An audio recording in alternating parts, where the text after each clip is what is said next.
All right, welcome, ladies and gentlemen, to another Let's Play. This is it's an early access, but it's come a decent amount of ways, and it's fun to play. This is one of those games where I've actually played it significantly before, but I really enjoyed it and just wanted to share it with anybody who maybe hadn't doesn't know about it and hasn't had a chance to play it yet. So, first off, I'm a huge Civil War buff in general. I'm a huge. I studied a lot of history. Civil War and World War II are the two biggest ones, and so that is at first what caught my eye.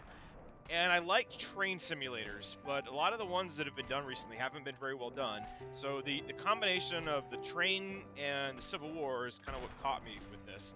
So I'm going to go ahead and get started.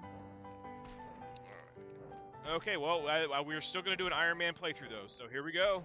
We're going to play until it's the end of our adventure. We'll see how that works.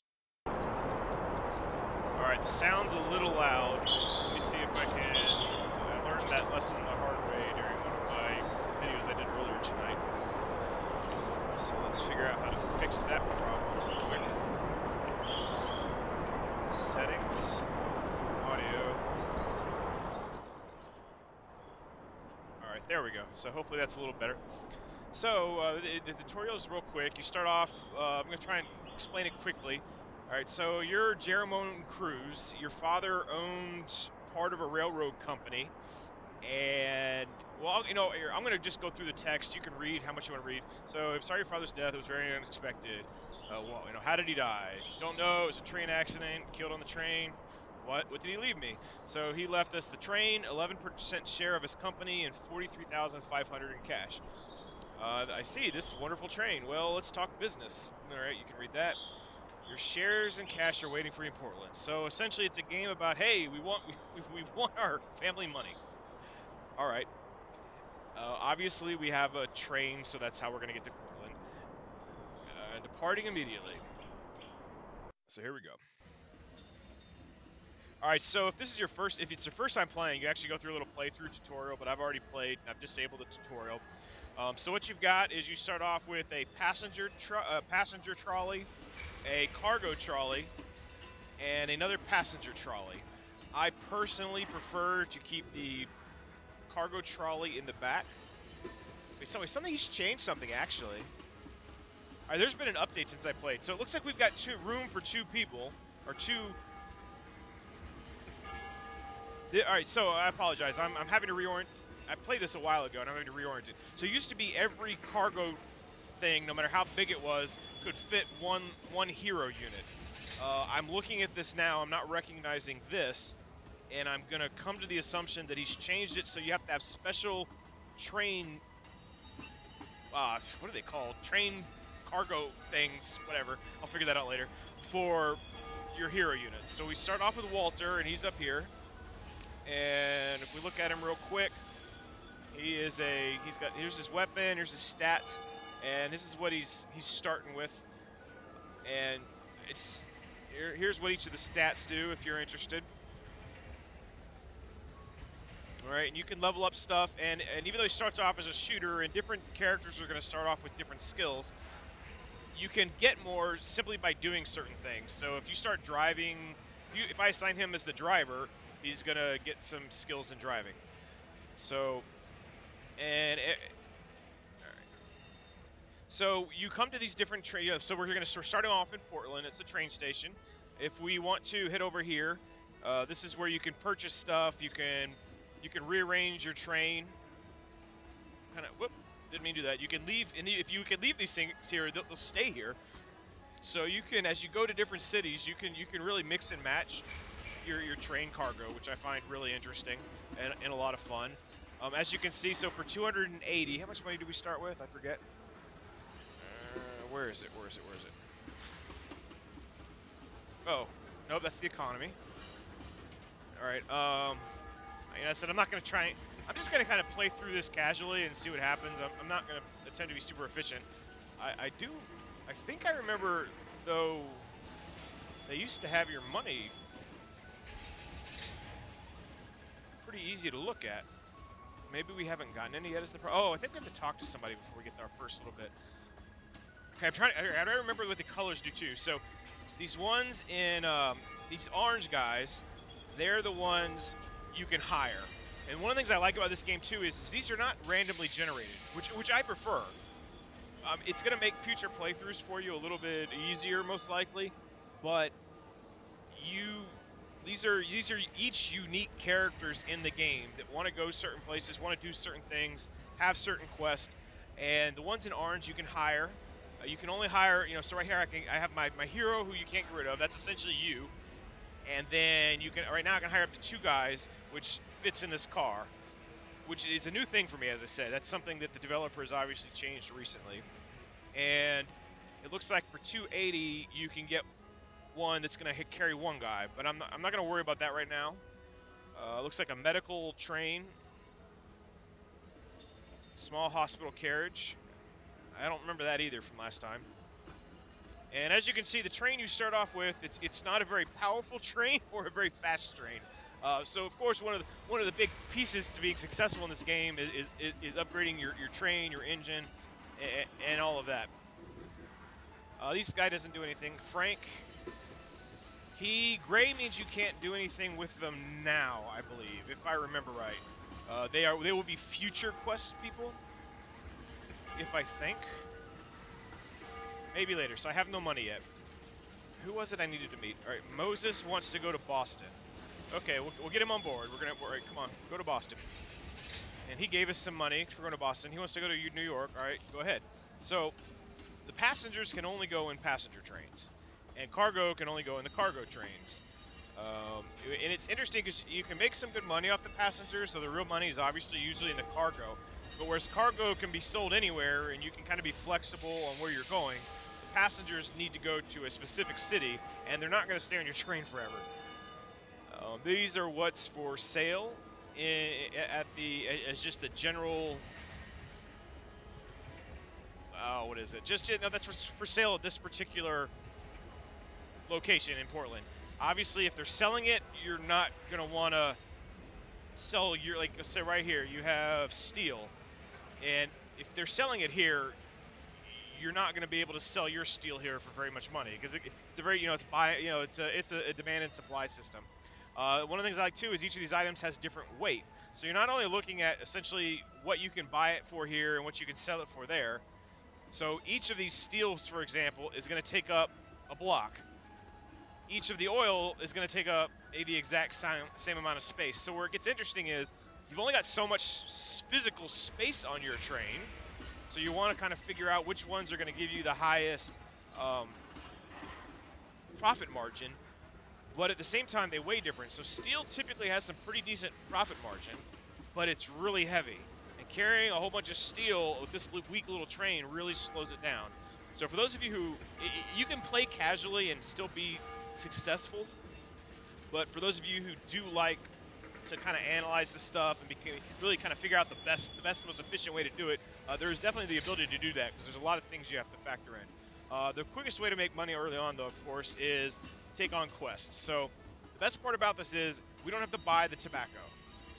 He's going to give us the tobacco. So just accept quest, and bam, we now have 7 tobacco sacks. Let's go 1, 2, 3, 4, 5, 6, 7, and we just have to travel to I forget what city it was, and we'll get it.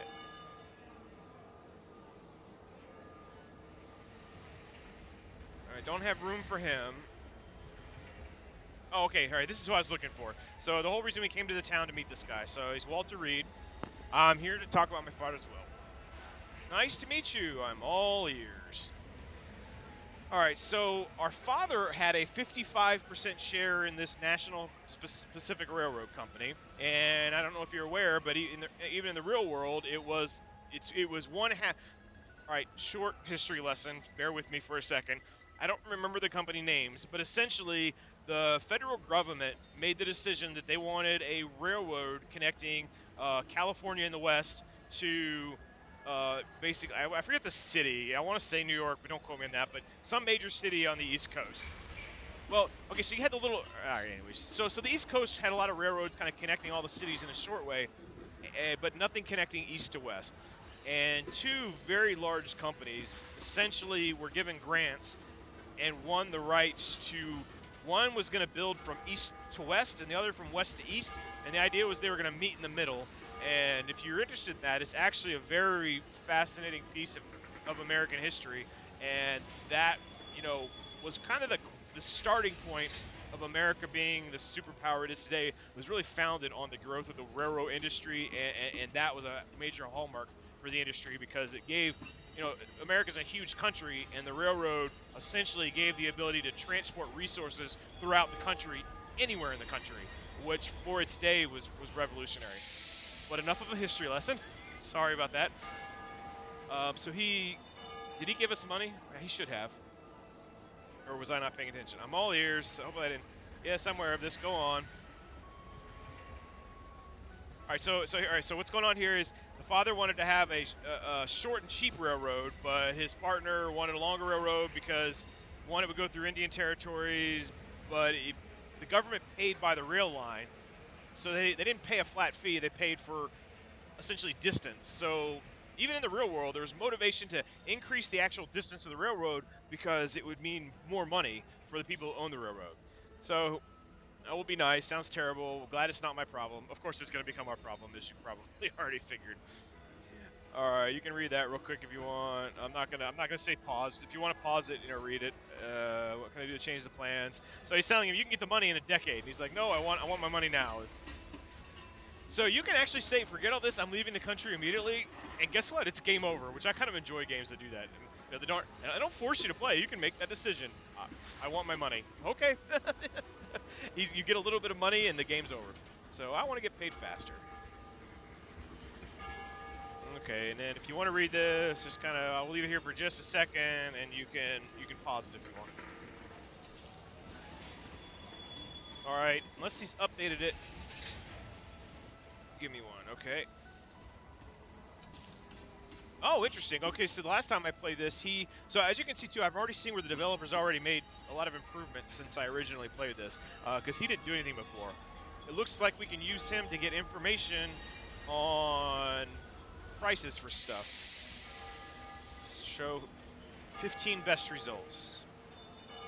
Now, is this buying? Okay, I'm going to assume one of these is buying and one of these is selling. And I'm going to assume that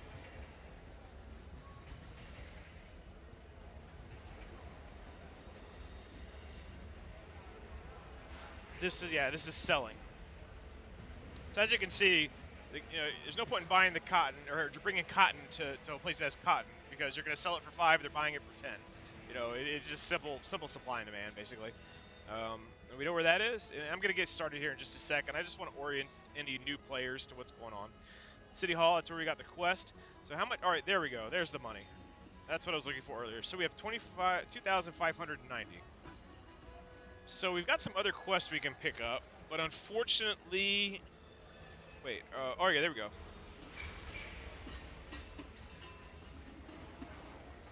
This is not a strong train is the problem. But I'm going to go ahead. I don't remember. So, okay, well, if you know, I never really do the math on this. So right now, here's our maximum kilometers an hour. That's the power of the locomotive. And this is the current maximum train weight. So if we go overweight, we can't move, but if we go underweight, as you take things off, you see that you speed up. So a lot of this is kind of figuring out that balance between being quick between runs and yet carrying enough cargo to get stuff done. I'm going to go with a passenger, I think one more passenger train. Or you know what? I don't want to hire people. I'm gonna leave it here. I think our one guy right now might be enough. I'm hoping. We're gonna find out. Or this may be real quick. To take some weight off. How many passengers could we take? We've got 2 right now. So we've got Moses, one of our passengers, and Ignacio. And if you click here, you can. If you forget where they went, where they're gonna go, you can check here. So he wants New York, and Moses wants Boston. And Francisco wants to go to Utica. So one, I'm not 100% sure what that is, and I don't think it's close. That might be a new city that's been made. About the southern half of the map wasn't opened up last time I played either. Only the northern part. But I don't know where Utica is, and he's only one passenger, so... oh, by the way, you know, if you move it off the track, stuff in here just gets... you own the stuff down here, and you can leave it stored down here for as long as you want. Just kind of a heads up. Yeah, any health concerns are terribly exaggerated. The game's got some humor too, by the way, which I do enjoy. All right, 34 kilometers. How much? I'm trying to remember if we can figure out how much stuff weighs too. So let's go back in here. 6 barrels of oil to New York. That's a good one because we're gonna get the barrels, and I'm gonna go ahead and take that, and I'm gonna. That's all we've got. So that, you know, you can't just keep doing quests either. That's all we have. So I'm gonna purchase this. I'm gonna buy a small cargo for 1,000. We currently have all of our stuff here. So we've got our 8 barrels of oil now. We're gonna move. Oh, was it 5? Well, however many. I mean, they gave us all the oil we needed to have. So we've got all the oil we need to have. We've still got some money. We're going pretty slow, though, and I'm trying to remember. All right. There you go. So here's the tonnage. So before you purchase stuff, you always don't just want to look. We have space for essentially 3 more items. But at even 2.2 tons, 6, 7, you know, it's going to put us over our maximum limit. 0.9 tons, so we could carry some more tobacco. Tools, which I don't know if you really sell these much. I think they're more if you want your train can get damaged, and that'll help you repair. And the oil, you know, let's just get more tobacco. I'm not 100% sure if we're going to be able to sell it for a profit, but you know, so I just spent 25. Especially early in the game, though, the margins are really thin. So let's kind of get to the meat of this. Well, there's, you know, you got numbers up here to assist as well if you're confused. So this is how you enter exit the location. And what I like is, as you can see, this is it's just a very pleasant map. I just like it. It doesn't go across all of America, and the reason why is the west to east connection hasn't been made yet. And this is, I'm not saying exact locations, but if you ever wanted to kind of get how the railroad industry worked back then, this is it. You know, there's a lot of short train tracks, and when this thing first started, there are actually a lot of individual train companies that would own. This track would be owned by one company, this one would be owned by another, and it was kind of inefficient. And of course, with you probably familiar with how corporations work. Over time, it all got bought up, became one guy. What was it, Carnegie, I think, or oh, what was his name? Carnegie, or I'm drawing a blank. I'm drawing a blank. If I remember, I'll bring it up. Essentially, bought up all the railroads and had more wealth than like the entire population of the country almost combined or something. Okay. Oh, okay, and they're being clear now. So real quick, this is an addition. So, all right, yeah, a lot of work has been done. So all I remember before was a clothes shop, and it wasn't obvious. So now it looks like there's certain specialities. So Portland has got a. Used to be this was the only building you can click on, and that's obviously changed. All right, so here's the drugstore, which is not open. And I think it's time to get this moving a little quicker. As always, I love to talk. So, you can't use a track until you've essentially bought the rights to it from each of these individual, whoever owns them. The first one's free, if I remember right. Yeah, the first one's free. And then we're off to Boston. So if it's green, you can go. If it's red, there's a problem somewhere. You can click on it. Oh, Utica's. I don't remember that being there before, so they must have added that city, because I'm pretty sure that I could be wrong, but so you can kind of see, you click on a city and you can see what's for sale, how much is for sale. So Boston right now, tobacco is what we've got an abundance of. That's food. There you go, tobacco. So we can sell it for 17. No, yeah, sell it for 17, buy it for 19. And how much are we paying in Portland? In Portland, we were buying it for 10, so we're gonna make we'll make a little bit of a profit off of it, but the real money is gonna come off of completing the quest. So let's just head on down. Travel. All right, and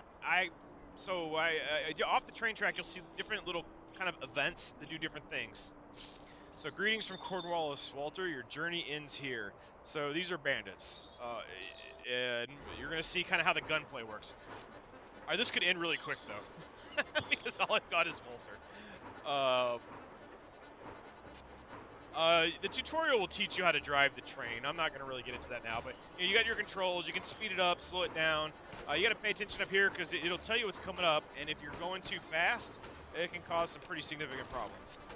Now, I do think our passengers will help us.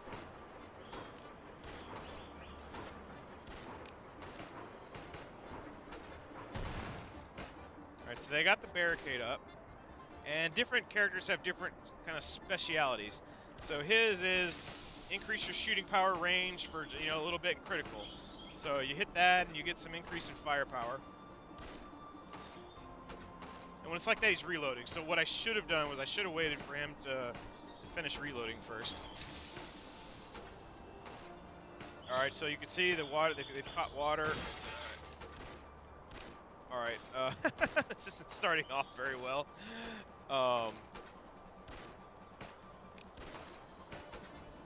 Let's see if we can get them over there. Yeah, I think not hiring help was probably a mistake, but, it'll be right. I should have checked about this. I was hoping we could get to the next town, sell some stuff, and then kind of get some more guys, but it is what it is. Yeah, Walter's in some trouble. Oh, because you want to stay in cover, and I just pulled him out of cover. Come on, come on. All right, well, Iron Man playthrough. Here's our first end state happening rather quickly. I wasn't planning on taking this to that far anyway, so I think I'm going to end it here, except all I kind of want to do real quick, so we've seen this, is I just want to show you kind of another town and everything else, just really, really quick. So I really kind of wish I could have shown you a little more, but it's kind of one of those games it's really fun to play and make some long-term strategy with, but it really wouldn't be fun for me to do a full playthrough on it because it does get repetitive. There's a lot of kind of back and forth. It's more kind of for those of us who just enjoy trains and enjoy the efficiency and kind of figure out the best way to do stuff. It's got some gunfighting. It's got Indians chasing you on horses. So, I mean, it's got some it's a pretty interesting game. And it looks like things are randomized now, too. So I obviously misspoke about that either. All right, let's just go ahead and get our money real quick. All right, I'm not even going to worry about going to pick up the quest. I just kind of wanted to hopefully those. We won't get bandits this time. So this used to not be randomized, but it looks like he changed that, which is fine. That's not a bad design decision, though. I kind of enjoyed the structure and consistency before, and as opposed to randomizing it, I was kind of hoping that they would make the decision to develop these kind of extra characters further and really flesh out them as personalities and create more story. It's unfortunate that it doesn't seem like that's happened, but it's fine. It's not a horrible thing. All right, so okay, good. Union soldiers. So they're not really going to bother us, I don't think. So. Okay, so here's the thing. Everybody has an attitude with you, from the Indians to them. And one of the things I learned, unless it's changed, is like the Indians, and they're going to ask you to either pay them money or they're going to fight. And if you fight, you can do that. I'm a law-abiding citizen. All right. So here you go. Here's where you get some options. You can attack them if you want. Union soldiers, I mean, you got to be pretty hardcore if you're going to take them on. You can just go. Honestly, paying money it's money well spent over the long run, especially with the Indians.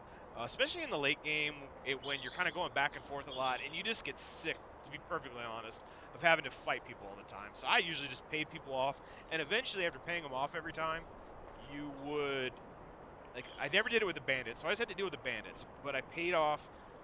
Okay, let's get out of here though while I'm talking. I paid off the Indians and really maxed my rep out with them. So then they stopped charging me, and I got to visit their camp and sell stuff and trade with them, which was pretty cool. So here's Boston. So the cities, they're similar. They're not exactly the same. They're going to offer different, not only different, supplies, weapons. By the way, when the war starts, the Civil War hasn't started yet. When it starts, from experience, I'm going to go ahead and tell you there where the money's at is the weapons. So once again, these stores are new. I didn't get to do anything with those last time I played this game, and similar stuff for sale here, but that's going to change, especially as you expand outwards. Last thing I want to do is just show you. So the only thing that was open to me last time I played, what's this, shortage? Oh, another wonderful addition he's made is now it's highlighting where shortages are and making it very easy to see visually. Before you had to really click and analyze, and it just, I like when they highlight, ease of use. The complexity needs to be in figuring out the best course of action, not in finding out how to dive into, where clicking all over the cities and analyzing numbers. And that's fun for some people, I suppose, but not me. I enjoy analyzing stuff, but not that deep. And so but this area down here was locked. They hadn't done anything with the South, and really, the Civil War was going on, but I never got to go down to the South. But one of the things that's going to be interesting, and what I think is going to make the game really enjoyable, is it starts off, everybody's at peace. You can travel to, I think you could do. I played. You could travel to a few southern cities. Like I couldn't go to Knoxville, but I think I could go to Wilmington. I couldn't go to Memphis, and it's not a big deal. You can travel back and forth at first, but once the war starts, all of a sudden you're just out to make money, and you've got people that want to go to the South, you got people who want to go to the North, and you're just an independent guy trying to make money. But if you start, people are gonna assume you're with the enemy if you help the enemy, and then you got to help them, and it's gonna be maintaining that balance. And I imagine that getting on the wrong side of the Confederates or the Union is going to really increase the challenge of moving throughout the game. But I haven't experienced that yet. But as you can see, it really is a gorgeous map. It's just pleasant to look at. It's pleasant to maneuver around.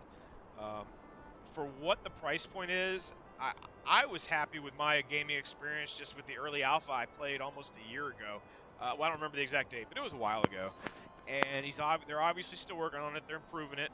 It still is in early alpha stage, which tells me they're a developer that wants to release a game that's quality, that they want to release it and have it right and good and really make a good impression and a name for themselves.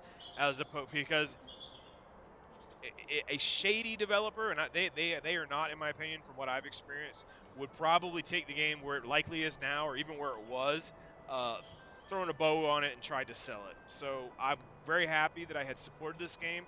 I really look forward to doing a playthrough with it on my own. While I think this is a nice little short playthrough to do to just make people aware of the game, I don't think it would be fun to watch as a huge playthrough because there's just too much analyzing that needs to go on that's not really going to be enjoyable to watch. So thank you for watching. I appreciate you showing up. As always, I appreciate subscriptions. I'm starting a new channel. I think I've got 9 right now, which, to be honest, is more than I thought I'd have at this point because I've only been at this for a couple days. But I appreciate subscriptions. If you have a site, I would love to look at it too.